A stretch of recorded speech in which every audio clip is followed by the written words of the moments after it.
Warning, following video contains graphic content. Viewer discretion is advised. What's up, people? Totally here, and today I'm reviewing. This is an absolute banger. Without further ado, let's get into it. If you guys didn't know, All Quiet on the Western Front was based on a novel that was published in 1929 by Eric Remarque, depicting the harsh reality of World War I through the eyes of a young soldier named Paul Bäumer. Not only that, there were two movie adaptations. One came out in 1930, directed by Louis Milestone, and another in 1979, directed by Delbert Mann. However, I'm not doing the 1930 nor the 1979 version. I'm doing the 2022 version directed by Edward Berger. Anyway,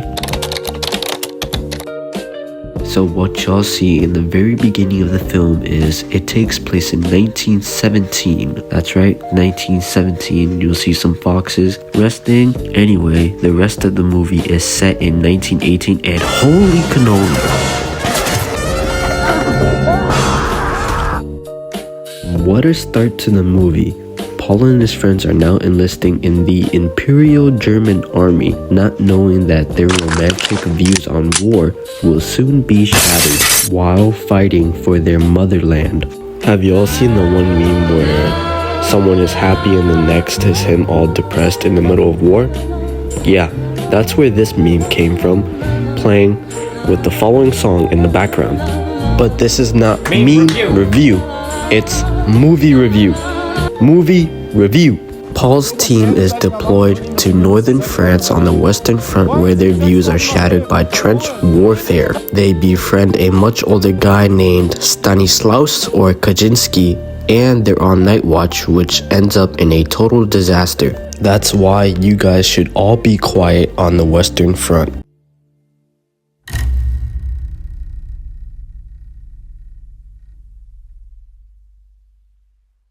God damn! That was one hell of a roller coaster. It was all 30 minutes in the film, by the way. The soldier running away and Ludwig get blown up like Bruce the Shark from Jaws. That's a gruesome way to go out. Just wait and see what happens with Albert, France, and Jaden a year later.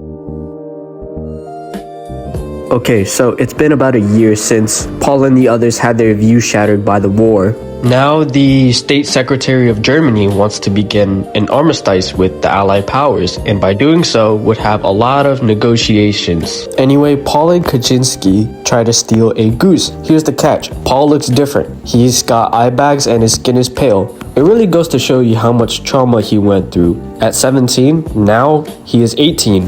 Leading up to the armistice, on November 8th, 9th, and 10th, the war was getting a lot crazier. Germany had to do something. It was signing the armistice. Anyway, I don't know how Paul survived this explosion blast behind him, but hey, he's got that plot armor. However, that would not be the case for his schoolmate, Albert, as he is engulfed in flames. Damn! Even the screams that Albert makes as he is burning alive makes it real. And not only that, he gets shot in the back. Well, there goes one of my favorite characters in the movie. Franz is tragically killed off screen. We don't know how, but his scarf confirms that he's gone. Jaden, on the other hand, he does survive, but he got his leg amputated after getting shot and did not want to live his life as a cripple, so he killed himself with a fork. Seeing this scene for the first time actually made me gag. Jaden was so close to getting out of the war too.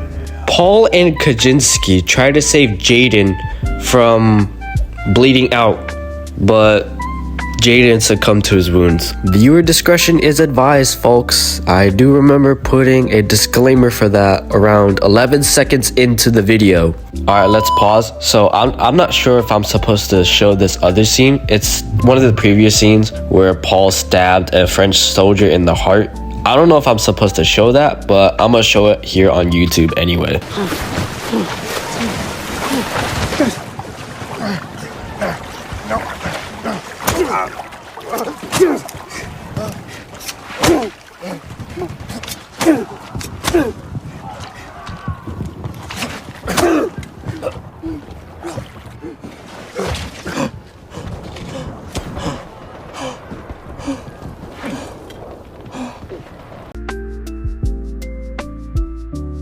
To sum up the last bit of the movie, Kaczynski dies from the farmer's son after stealing some geese. Paul gets bayoneted in the back. Germany signs the armistice with the Allied powers, and the fighting stops at 11 a.m.